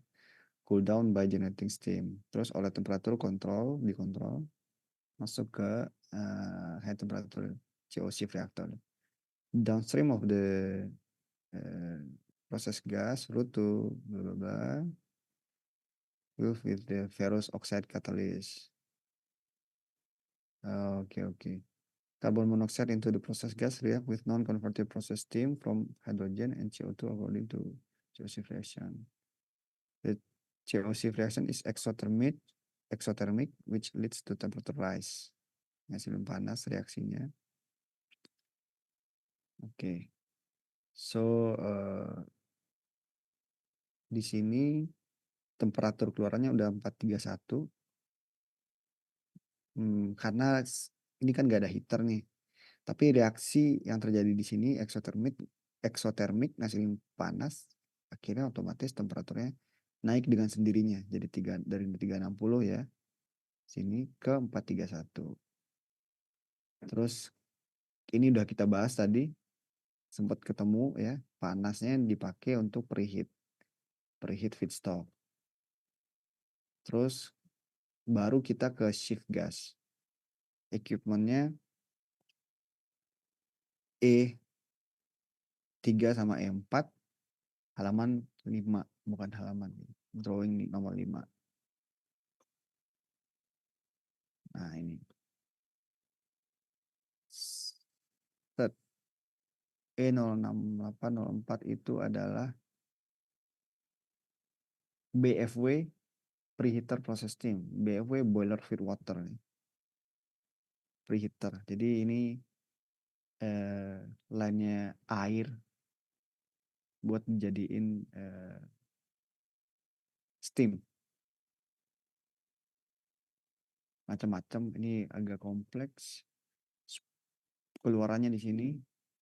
Tapi intinya yang dia bakal lewatin, ini simbol gini, simbol heat exchanger ya. Ada di simbol C06810 hot condensate separator. C06811 sama 12 sama. So dia ngelewatin ini semua, temperatur profilnya balik ke 38 ya kan. Jadi intinya ketika panasnya diambil itu ada sebagian gasnya berubah fase jadi liquid, jadi kondensat. Jadi kondensatnya harus dipisah.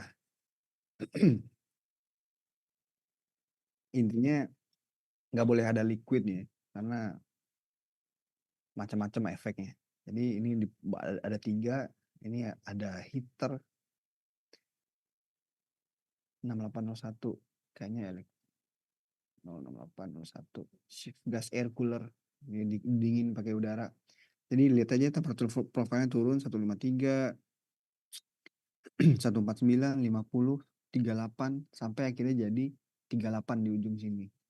Dan ini proses-proses karena panasnya lagi diambil supaya kondensatnya nggak nyampur, diambil semua kondensatnya. Oke. Terus hasilnya shift gas. Shift gas ini menuju, nah ini PSA nih. A06802. Lokasinya di 6. Nah ini PSA. Ini nggak didetailin karena vendor scope. Isinya simply, nanti ada gambarnya. Ada gambar ini. Of gas. Drum. Nah ini nih.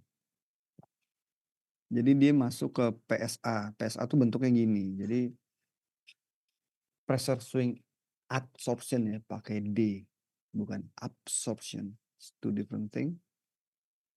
Bentuknya gini, kolom-kolom isinya valve. Jadi intinya sederhananya gini.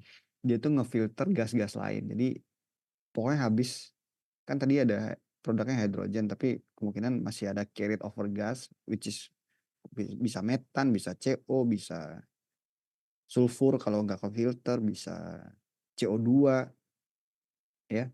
Nah, dibersihin pakai ini. Jadi gas-gas yang tadi CO2, CO dan lain-lain itu dibuang. Nggak dibuang sih, dijadiin off gas, dicampurin ke metan dijadiin off gas karena sebenarnya energi itu masih ada gas-gas tadi masih ada energi kontennya. Makanya dibutuhin untuk gas-gas buangan tadi kita nyebutnya tail gas dipakai untuk fuel. Nah, jadi cara kerjanya kolom-kolom gini hidrogennya saya lupa dari atas apa dari bawah ya. Either dari atas dari bawah intinya ketika dia lewat contohnya dari atas, nah dia akan melewati uh, semacam tray ya, semacam tray itu apa ya? Kayak arak gitulah ya. Yang isinya juga sorben itu sesuatu yang bisa menyerap.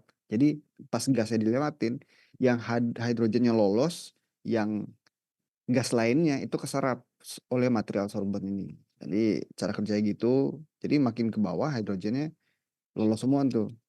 Nah yang gas tadi ketangkap masuk lagi ke yang berikutnya sampai ke ujung. Nah nanti setelah penuh di shift dipindahin hidrogen sekarang masuk ke sini. Nah ini nih kita kita nyebutnya di desorb ya, ditarik lah gas yang ada tadi. Jadi dia ada regenerasinya. Habis ini penuh pakai ini, habis ini penuh pakai ini. Begitu seterusnya. Jadi ini barang statik, ini yang ngerjain static engineer, mechanical static.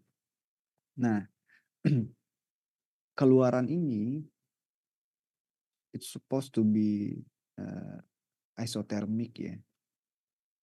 Tapi somehow masih ada temperatur increase.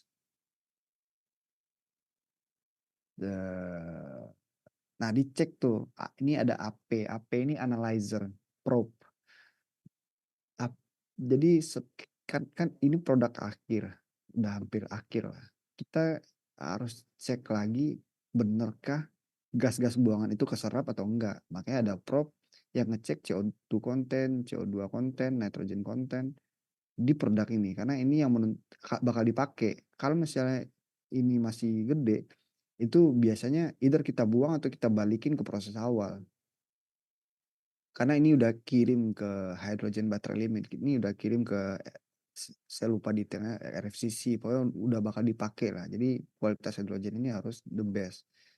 Karena kalau enggak bisa jadi ininya bermasalah, si PSA-nya bermasalah. Nah, makanya dicek analyzer probe macam-macam teknologinya. Analyzer probe ini bisa online. Ada yang bisa cek sampling itu kayak kita buka, kita ambil gasnya. Tapi ini online ya.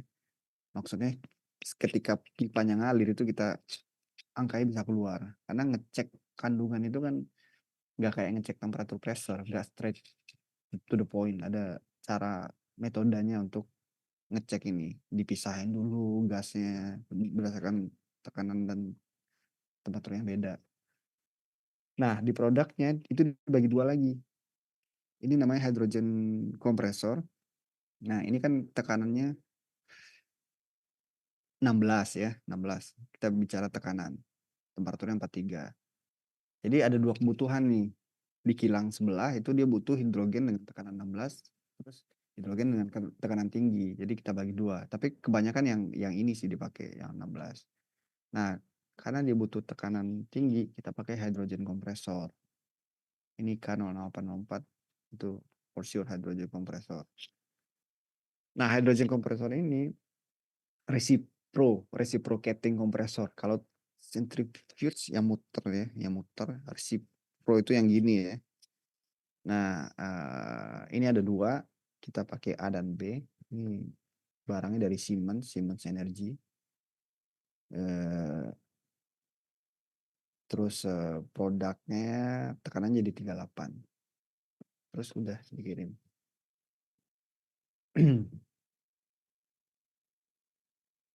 Jadi itu penjelasannya ya, yang dari eh, line hydrogen. Nah, kita lanjut yang dari line fuel. Kan ini fuel nih, fuel, oksigen, kebakar, hasilnya flue gas stack. Dia ngelewatin macam-macam. Ini flue gas. Flue gas, kita lihat dia buang kemana nih gas. Ke halaman 4, equipment 11B. Halaman 4, nah ini halaman 4, equipment 11B ini. 11B. Jadi flue gas tadi yang isinya hasil pembakaran metan atau LPG atau off gas, itu semuanya dipakai rata-rata untuk preheat. Ini ada pipa kayak heat exchanger ini semua dipakai preheat karena masih tinggi eh, temperaturnya. Bayangin ya tadi temperaturnya, oh nggak ada nih, nggak ada temperatur profilnya di awal-awal. Pokoknya diturunin sampai temperaturnya 135. Masih panas sebenarnya, tapi udah dibuang. Nah, dibuangnya bukan di flare, of course, dibuangnya di flue gas tank. Kalau flare itu kan yang dibuang itu biasanya gas-gas yang masih tinggi energi kontennya kayak metan, hidrogen. Kalau di flue gas itu udah nggak bisa diapa-apain lagi gitu.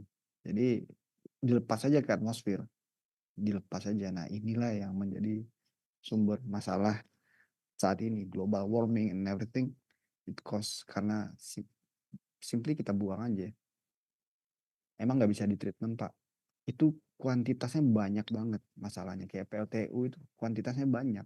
Bisa ditreatment, bikin CO2 storage, disimpan di perut bumi. Tapi quantity wise, it's simply economically impossible ya. Secara ekonomi nggak mungkin. Makanya harus ada insentif yang bikin itu mungkin. Macam-macam ada di luar, macam-macam lah insentifnya, regulasi dari pemerintah. Nah ini eh, IDF Defense kita nyebutnya, IDF Defense. Dua ini harus bekerja sama dengan baik karena dia bisa menentukan tekanan dan jumlah oksigen yang ada di combustion room. Jadi oksigennya harus di-maintain terus. Karena kompleksnya pabrik ini adalah gini. Jumlah panas yang dibutuhkan untuk membakar ini itu harus sesuai harus balance dengan jumlah metan yang bakal diproses dan jumlah steam yang bakal diproses harus balance. Nah, kalau misalnya panasnya nggak cukup, ya akhirnya yang slip ke sini, slip slip lolos ke sini itu masih metan gitu. Karena dia nggak punya energi yang cukup untuk berubah jadi hidrogen. Nah, ini juga bahaya. Gimana caranya supaya saya tahu energinya cukup? Ya, balik lagi kontrol instrumen engineer yang ngitung, yang bikin logic menghitung perbandingannya. Dia butuh panas berapa sih? Nah, dari logic itulah tadi si IDF Defense itu bakal nge-supply oksigennya berapa, eh, atau nutup oksigennya berapa di ujung. Itu tahun berapa ya? 2020 saya 3 bulan di Korea karena vendor kontrolnya itu dari Korea, Honeywell. Jadi saya 3 bulan di Korea ngerjain logic untuk ini, untuk HMU ini. Jadi kita tes di sana di pabriknya, di namanya Chonan, sekitar 80 kilo dari Seoul. Eh, Pas musim dingin, jadi lumayan tersiksa karena dulu di Itali temperaturnya -1, tapi pas di sana -10, saya udah mati kedinginan. Nah, nah kayak gitu. Jadi kalau adik-adik kerja di EPC, itu kan barang-barangnya rata-rata belinya di luar negeri semua. Belum yang di Cikarang belinya paling kabel. Cikarang di Karawang itu kabel, kabel tray yang simpel-simpel. Tapi kayak reaktor, reformer, even control system itu nggak ada di Cikarang pabriknya. Kira-kira gitu ya. Kita lanjut ke slide. Silakan kalau ada adik mau sambil bertanya.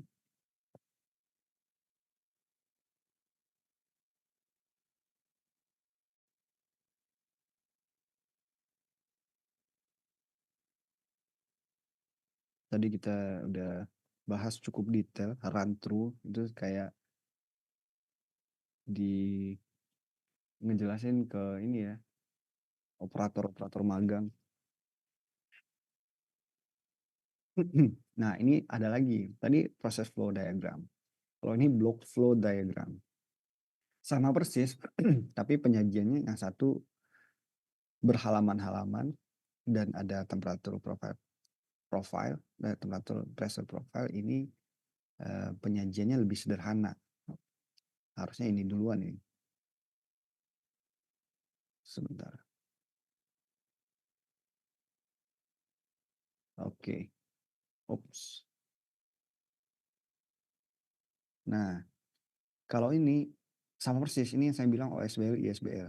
Yang tadi. ISBL ini isinya yang berhubungan dengan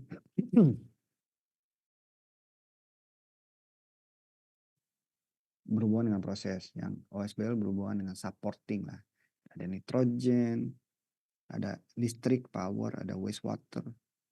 Terus ada legendnya juga ini. Ini kan eh, ada yang titik-titik, ada yang garis putus-putus. Tapi legendnya enggak sih kopi. Bisa dipahami lah ya. Ini titik garis power, fire water itu garis-garis sepertinya garis putus-putus, whatever lah. Tapi intinya kelihatan ya input outputnya. Nah, baca dari atas. Nah, off gas, natural gas, LPG. Nah, ada dia bisa lihat line-nya. Line-nya yang tadi ya. Contoh natural gas. Ini nyambung ke preheat ya. Terus DMDS ini semacam hmm, how to explain. Saya lupa kepanjangannya. Pokoknya semacam komponen tambahan ya. Terus masuk hydrogenation, desulfurization, forming. Nah, ini steam forming. Makanya di kotak steam forming ini nggak hanya feedstock aja, tapi ada alur dari feedstock tiga nih, tiga. LPG nggak perlu ini ya, nggak perlu sebagian nggak perlu ngelewatin ini. Nah, makanya ada gas ini juga nih, set gas buang yang saya bilang tadi dipakai lagi untuk ngebakar ini steam forming. Terus yang titik-titik ini, oh ini bacanya gini keterangan. Sorry lupa. Instrumen air, nitrogen, instrumen air, oh, oke, nitrogen. Ya buat purging, ini line purging. Nah, hasilnya steam superheating, steam generator, stack. Ini di Oh ini produk ya, produk pembakaran ini flue gas tadi ke sini nih. Flue gas. Oke. Terus ini lain produknya set, set, set, set, sampai PSA. Terus di PSA ada dua, satu dikompres produknya ini, satu lagi nggak dikompres. Jadi mirip-mirip ya, mirip-mirip lebih sederhana, tapi menurut saya PFD itu lebih nah dimetil disulfide. Thank you Pak Zen. Pak Zen karena tekim ya jauh lebih jago dari saya pasti. Terus ini PNID. Nah kita belum bahas PNID, tapi PNID sebenarnya simpelnya bentuk sederhana dari bentuk lebih kompleks dari eh, PFD.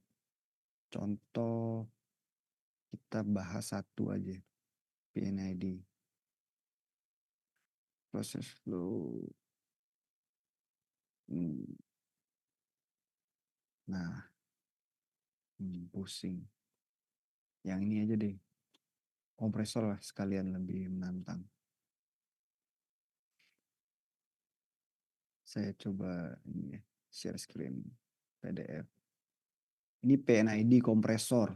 Coba deh bayangkan sebagai proses engineer dia nge-develop ini, sebagai instrumen engineer dia ngebaca ini. Jadi semua orang nge-refer ini. Random aja contoh, ini valve, XV, on off valve. Bentuknya kayak gini. Tipenya berarti butterfly. Butterfly aktuatornya petak, berarti pakai piston. Piston aktuator. Ada diaphragm aktuator. Semuanya ada di simbol.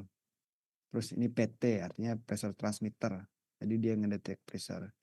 Terus ini ada temperatur transmitter. TT temperatur transmitter ada 3. Kenapa harus ada 3? Kan deketan. Nah karena di plan seperti ini tidak boleh ada error. Jadi makanya dibikin 3. Jadi kalau satu salah, kemungkinan duanya mesti benar. Makanya logic di sini ini dia bisa men-trigger alarm kalau kita nyebutnya 2 out of 3 ya. Kalau 2 pembacaan benar, pembacaannya sama, berarti beneran alarm. Tapi kalau satu doang, ya kemungkinan salah. Jadi banyak banget safety protection di sini. Ini juga flow. Nah, ini simbol 2003 ini bukan 0 ya, ini O. 2 out of 3 itu artinya ini akan men-trigger logic yang lain kalau misalnya 2 pembacaannya benar atau lebih tinggi. Jadi kita lihat logiknya high atau low. It's complex, so complex. Tapi ya namanya engineer, at the end kita harus belajar baca semua ini. Itu yang di PSV, pressure safety valve. Jadi PNID itu lebih kompleks, bahkan itu infonya orang piping itu ngecek ini juga. Nih, ada lihat ya. Ini namanya pipe number. Ini ngejelasin pipa jenis apa yang akan saya pakai. 3CB ini carbon steel. Kita lihat ke pipe data, bukan pipe data sheet, namanya apa ya? Saya lupa nama dokumennya. Pokoknya ada dokumen tebal ngejelasin ini jenis-jenisnya apa. Terus ini ukurannya 2 inci ya. Terus ini jenis saya juga lupa. Intinya ini 2 inci, pipanya carbon steel gitu ya. Nah, terus ada lagi ukuran-ukuran lain. Jadi dokumen Dewa ini semua orang ngeliat ke sini, mau mechanical, kontrol, proses, semuanya nge-refer ke sini.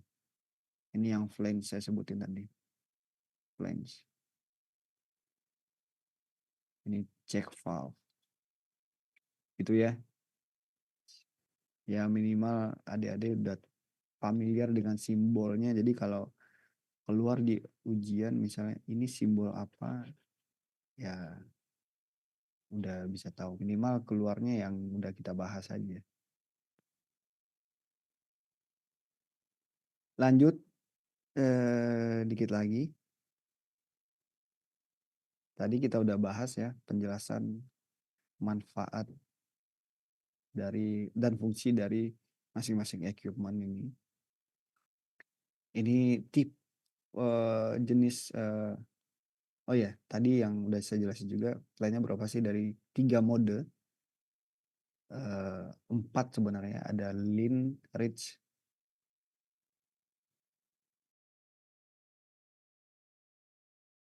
NG, lean NG, kandungan natural gasnya ya. Ada LPG, ada off gas. Nah, ini gas komposisi. Jadi contoh kita cek kalau LPG, kalau lean NG, contoh ya metannya.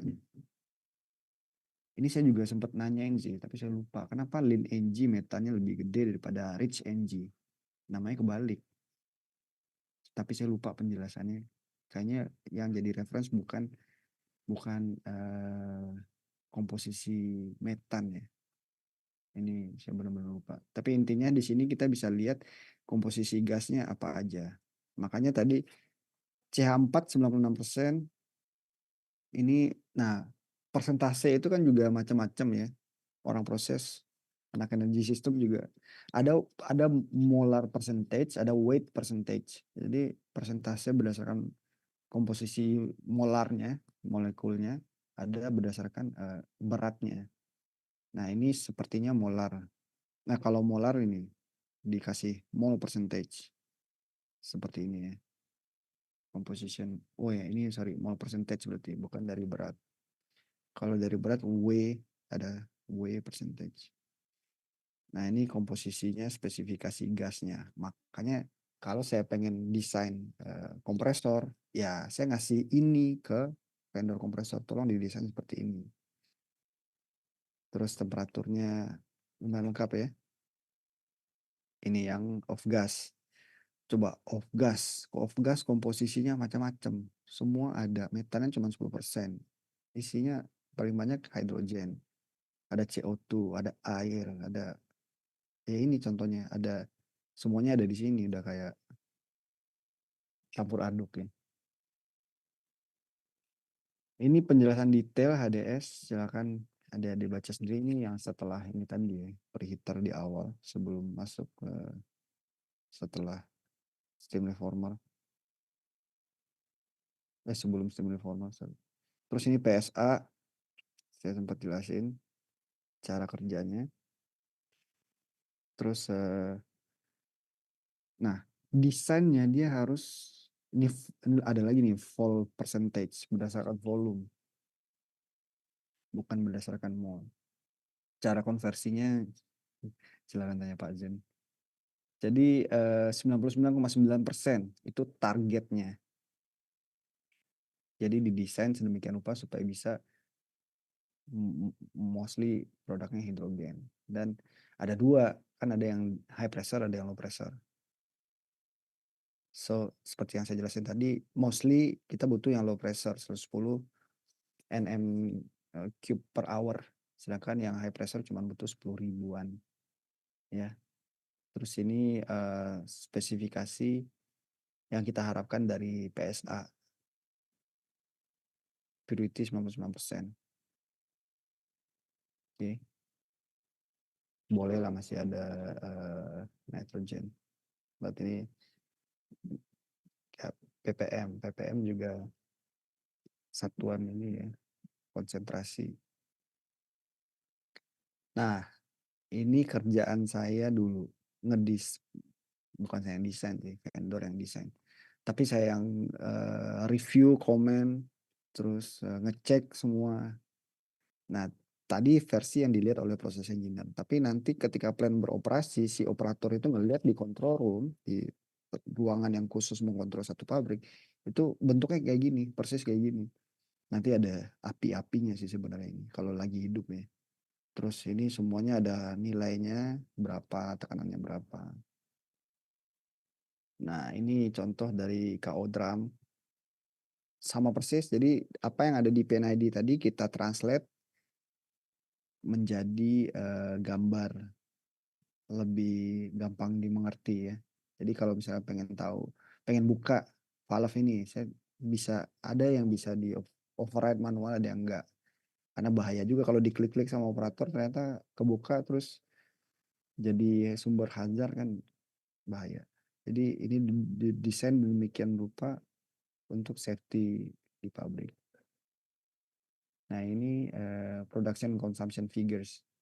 So contoh ya untuk ngasilin remote apa dulu nih? Oh, lean energy and fuel untuk ngasilin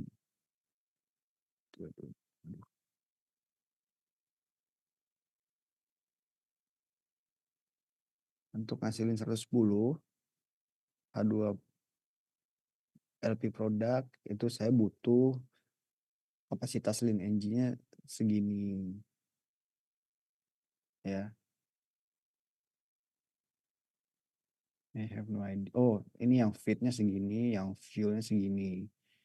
Ini material balance lah, lebih sederhananya. Ini bisa butuh air segini, makanya nggak mungkin pakai air sumur, 187 ton per hour. Cooling water segini, butuh listrik 2 megawatt, nitrogennya segini, baru tuh saya bisa ngasilin 110 hydrogen LP product. So ini simple. Ini kalau pakai mode lean. Kalau mode rich beda lagi materialnya, kapasitasnya. Terus ini mode LPG, mode LPG. Dan ini mode off gas plus rich. Nah, sekian. Silakan adik-adik jika ada pertanyaan. Ini terima kasih Pak Zen udah bantu-bantu ini karena Pak Zen lebih master ya. Enggak lah, Pak Putra yang lebih, saya biasa, cuma bantu searching aja tadi Pak Putra, DMDS. Tapi kalau mereka belajar Ya, PNID nggak sih Pak? ada sempat saya kasih, tapi memang tidak sedetail tadi yang disampaikan Pak Putra ya. Kita sempat tunjukkan itu di mata kuliah penyimpanan energi kalau tidak salah. Ya, nah itu ada yang namanya compressed gas storage sama hydrogen storage itu kami kenalkan dengan PNID sama PFD. Kalau Ya, sorry Pak, kalau material balance itu ada di neraca massa dan energi ada di kebetulan saya juga yang mengampu Pak Putra. keren Pak, Jadi keren. itu ada material balance sama mass balance itu ada di neraca massa dan energi. Berarti Tapi udah basicnya udah ya bisa semua ya. mudah-mudahan sih sudah bisa. Cuma kadang mahasiswa karena terlalu banyak ngambil mata kuliah, jadi kadang lupa ya. Kemarin Terpas. aja ada yang sidang tuh kita waktu tanya fisiknya ya, bedanya antara persen volume, persen berat, sama persen mol. Itu dia lupa. Ya, ya, itu basic Jadi banget dia, sih. ya, jadi dia ngitung energy balance di furnace gitu ya, karena dia ngambil datanya di PPSDM Migas ya, di Cepu. Kemudian dia ngitung tentang excess air pas terakhir sidang itu ketahuan sama saya dia gas natural gas ya gas alam tapi dia ngitungnya pakai persen berat padahal itu persen mol tertulis di Datanya. spesifikasinya persen mol jadi dia bingung nggak ngeh kalau beda antara persen mol sama persen berat Ya, kalau persen mol sama persen volume kan sama tapi kalau ya, sama persen berat kan beda makanya betul. disuruh revisi. Nah, itu revisi semuanya. Kayaknya berubah semua. Pasti. Tapi mereka pakai HiSys nggak Pak? Pakai HiSys, enggak. Oh, oke, oke. Tapi kalau saya tetap masih pakai. Ini saya lagi buka juga, karena lagi ngerjain riset pakai Wes, keren Pak, HiSys keren. juga. Soalnya kita mau simulasiin utilisasi CO2 ya, dari amonia plant itu, buat jadi apa namanya material ya, material lain. Jadi Contohnya Pak? biar dia jadi byproduct-nya amonia plant. Contoh misalnya dia diubah jadi sintetik metan ya. Oh, Jadi CO2 direaksiin sama hidrogen buat jadi sintetik metan atau buat jadi kalsium karbonat ya. itu bisa. Itu kaitan sama ini Pak, yang lagi heboh sekarang sirkularan Pak. Oh, circular economic ya. Iya, sirkular. Jadi kita coba pelajarin itu dari Ya, sumber-sumber CO2. keren Pak Zen. Ya, monggo teman-teman mahasiswa, silakan. Harusnya banyak pertanyaannya ya. Atau ada dua nih kemungkinannya Pak Putra. Bisa saja mereka bingung, bisa aja harusnya dia nanya gitu ya. Makanya tadi saya coba pancing tuh selagi Pak Putra menjelaskan harusnya kalau bingung tuh langsung nanya tuh. Cuma tadi Betul, terperangah betul. nih Pak kan. Ya karena memang Ada alumni ini ya. kami yang kerja di apa ya industri nikel di Pulau Obi ya. Wow, Nah itu dia dahulu dia tuh Pak. iya dia waktu itu ngerasa ya sekarang juga ngerasa Pak saya beruntung banget pernah dikenalin ya sama PNID, PFD gitu karena ya itulah pekerjaannya kan bisa Iya, membaca betul. itu. Jadi Tapi ya, memang proses engineer ya, Pak, lulusannya? Jadi proses engineer ya? iya, dia di utility, Hmm, proses iya, engineer, tapi dia ditugaskannya di bagian utility. iya. Jadi ya, Jauh ya di Pulau itu Obi. harap ya harapannya adik-adik bisa ngelihat langsung lah di realitasnya di dunia kerja ya nggak jauh seperti yang dijelasin barusan. Jadi ya bahkan bisa di state tuh di CV-nya, wah saya bisa baca, paham tentang Betul, hydrogen paham. manufacturing unit misalnya, tahu equipmentnya Ya, apa aja, sebut aja, paling ditanya ntar dan bisa jawab harusnya, iya. gitu Pak. Monggo silakan teman-teman, harus dipanggil kah ini? Coba deh, kita coba Pak Putra ya, kita pancing sedikit nih mahasiswanya. Mungkin kita panggil, kita coba yang Eko Ardiansa. Ada Eko? Ada Bapak. Nah, Eko, bagaimana sejauh ini Eko yang sudah diterima dari penjelasan Pak Putra? Untuk Dan keseluruhan mungkin udah sedikit paham Pak. Tapi saya ada satu pertanyaan Pak. boleh. Terkait dengan ini apa? eh, itu kan juga dalam proses pembentukan hidrogen juga kan membutuhkan sumber daya bahan bakar ya Pak ya. Nah biasanya itu diambil dari mana ya Pak? Apakah mungkin dari produksi minyak gasnya juga atau memang ada sumber lain seperti itu? Oke Eko, jadi Oh, Pak eh, Putra. ya saya coba jawab ya. Jadi kalau di sini biasanya sumber bahan bakarnya itu sama persis dengan sumber yang dipakai untuk feedstock atau eh, raw materialnya. Contoh ini kan tadi kita bahas untuk merubah jadi hidrogen kita pakai metan. Nah untuk bahan bakarnya juga bisa metan, bisa gas campur aduk sisa-sisa, ujung-ujungnya metan juga sih sisa-sisa proses ini. Tapi sebagian besar pasti rata-rata sama. Kalau feedstocknya metan, fuelnya bahan bakarnya pasti metan. Terus termasuk bahan bakar listrik. Contoh dia punya dia butuh listrik tadi kan 2 megawatt. Gak mungkin dia bikin PLTU untuk nge-supply listrik ke equipment mereka. Ya paling dekat ya dia pakai gas engine atau gas turbin.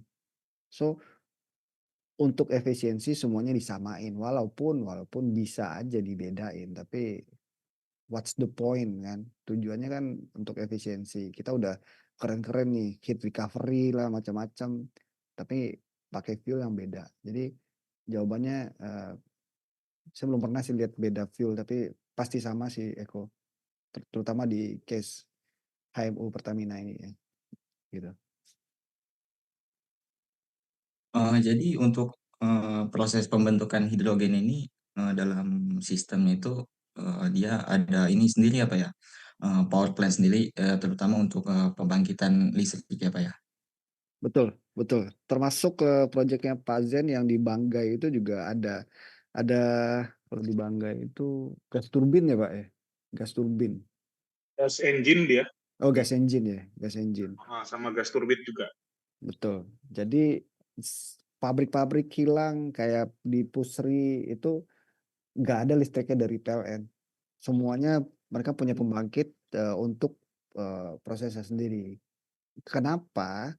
Karena raw materialnya mereka punya gas, mereka punya gas lah basically ya. Tapi kalau pabrik-pabrik kayak Cikarang, pabrik kabel misalnya, dia kan pabrik processing kabel contohnya. Ya, mereka juga pengen bangun pembangkit listrik ya harus beli gas lagi. Makanya dia connect ke PLN. Tapi kalau refinery, petrochemical rata-rata dia punya pembangkit untuk dirinya sendiri dengan menggunakan fuel yang sama yang dipakai untuk proses. Gitu, Eko. Baik Pak, terima kasih atas jawabannya. Terima kasih ya, kok. Ya, jadi biasanya itu memang yang agak jadi kalau kita lakukan analisis sistem energi di satu plant yang dia itu pakai natural gas, satu buat energi, satu buat raw material. Nah itu yang kadang karena CH4 itu kan energi, tapi kalau dia